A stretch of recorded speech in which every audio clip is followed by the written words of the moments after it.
Welcome back to the National Briefing with me, Kelly Nash, and thank you for spending some time with us. Maybe you're new to the show. I've noticed from the social media numbers that we're getting more and more people tuning in, and I really appreciate it. We try to take about 10 minutes or so and bring you up to speed on the news of the day, hopefully with some humorous perspectives, but also right thinking. We always want to make sure we're right in what we're thinking. By the way, the Democrats are now escalating their rhetoric. They're not just threatening to go after Trump administration officials. Now they're going after law enforcement officials because they don't like law enforcement. You know, before they were going to defund the police. Now they're going to imprison the police. We'll talk about that in a second. But I just love this clip yesterday. Tish James, Big Latish, she made her first public appearance since being indicted. And she chose the friendliest of all spots, a Mamdani rally happening in New York City, to say this. You see, I know what it feels like to be attacked for just doing your job. And I will not bow. I will not break. I will not bend. I will not capitulate. I will not give in. I will not give up.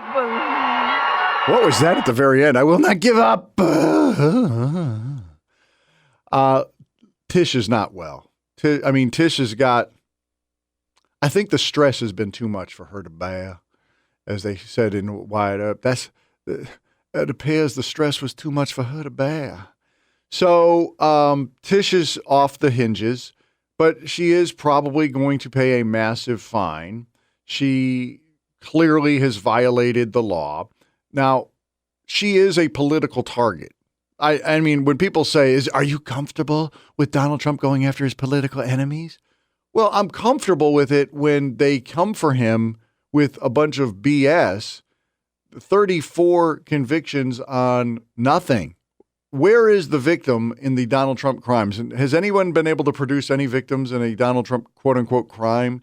So far, nobody. All the banks actually made all the money they had hoped to make off Donald Trump. So no victims. Now, Tish defrauded the federal government, the state government. She defrauded the electric company. She defrauded the water company because she got different rates for those things. So Tish actually has victims that she can point to, or more importantly, the government can point to and say, these are the people that you injured, Big Tish. But she will not be intimidated.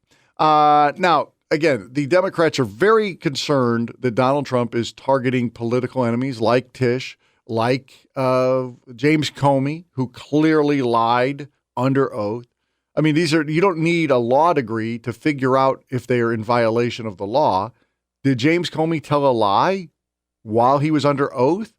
Yeah, he clearly did. So I don't think that that's really targeting your political enemies. They haven't quote unquote trumped up any charges like the Democrats did against Republicans. They just went and said, this is the law. Now, you probably got a closer look at you because you did target Donald Trump, but you actually did violate the law. Now, J.B. Pritzker says it's not just the administration officials and these types of folks that they want to get when they do get back in power. J.B. Pritzker wants to go after everybody. You know, we had the immigration services, ICE and CBP doing their jobs before the Trump administration, but they were doing it within the law. Now they're acting like a bunch of thugs and taking away people's free speech rights. They're taking away people's rights, by not identifying themselves. They're coming in with masks on.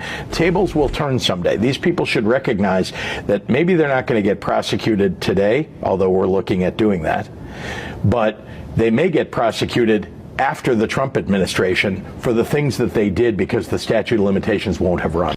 Wow. So he's targeting the law enforcement.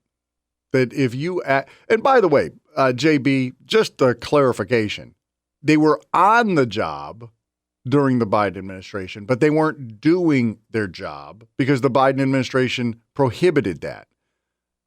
That's why 20 million estimated illegals crossed the border under the Biden administration. I'm coming to you from South Carolina, a state of 5 million people. If you threw in Georgia, that's another 10 million people. So more than the entire state of Georgia and South Carolina combined, throw in 2 South Carolinas. Or maybe you could make it like North Carolina, South Carolina, and half of Georgia all came in illegally, the vast majority of them drawing benefits against the American taxpayer. That's what happened. They weren't able to do their jobs. They weren't able to stop them at the border. They weren't able to deport them. So they were on the job, but they weren't doing their job. Now they're actually doing their job, deporting. They're trying to go after the worst. I mean, how many times are I going to say this? They go after the worst of the worst, but you and other sanctuary states and cities refuse to allow them to go after the worst of the worst when they're in custody. You sneak them out back into the community, just like Hamas, hide them inside the general community, and then a whole bunch of, yes, they're still illegals, and even some American citizens get detained. That's not a lie. They're getting detained. They're not getting deported. That's a lie. But they're being detained because we got to figure out who is who. And if you happen to be an illegal who's caught up in one of these things, then you're going too. We didn't target you, but you're going because you are illegal. Not really that difficult to understand. But you want to go ahead and let the police and the Border Patrol and all those people, ICE agents, know that you're going to target them as soon as you're back in power. And by the way, clearly J.B. Pritzker is running for president because he's lost about, 30% of his body weight? He's still a fat slob, but he's done an incredible job of weight loss. I'm assuming he's not just taking the GLP-1 shots. I think he's now going to like the GLP-1 shakes. Is that a thing? Maybe have like 2 GLP shakes, one for breakfast, one for lunch, and then a sensible dinner. By the time primary season gets here in about, it will probably be, I'm guessing 18 to 22 months or so will be in the primary season. He'll be down to his fighting weight. So good luck to you, JB. And the hair looks fantastic. The hair is on point. I cannot hate on his hair. All right. Finally, Michael Steele last night on MSNBC. When are they going to MS-13 now? The network that loves illegal gang members. Anyway, Michael Steele had a woman named Sarah Matthews. Now, she did serve in the first Trump administration.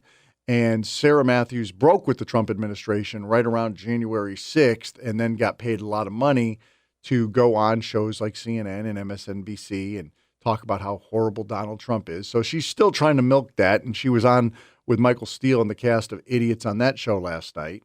And Michael Steele says that if the Republicans were smart, they would actually be writing laws that say you can't prosecute us because if they should know that once the Democrats get back in power, every one of these Republicans is pretty much going to jail. But I would think as members of Congress, if you know that that's coming down the pike, that you will be proactive about that and write the law that basically says, okay, y'all come after us, be ready because we got something for you. Well, you would think that that would be the case, but unfortunately, it seems like most of these lawmakers forget that there will come a day where Trump will no longer be in power. But everything that they've done to go along with all of these abuses of power, that dishonor will remain. And I wish that they would take that into account. I understand that there are so many factors, and I sympathize with them about the concerns for safety. It's something that I had to think about when I decided to break with Trump world. She had to break with Trump world, and she did struggle with the concerns for safety, meaning we have so many illegals, so many potential terrorists, so many gang members coming across the border. She struggled with that idea, but she made the brave decision to say, you know what? Let's sacrifice American lives. Let them die. Let them get raped. Let them be robbed. Let them lower incomes for everybody, because that's the morally strong position to take. Sarah Matthews, you are a piece of garbage. Michael Steele, total trash. The fact that people watch the show, I know that the numbers are low for these types of television shows now, and they're getting lower, thankfully.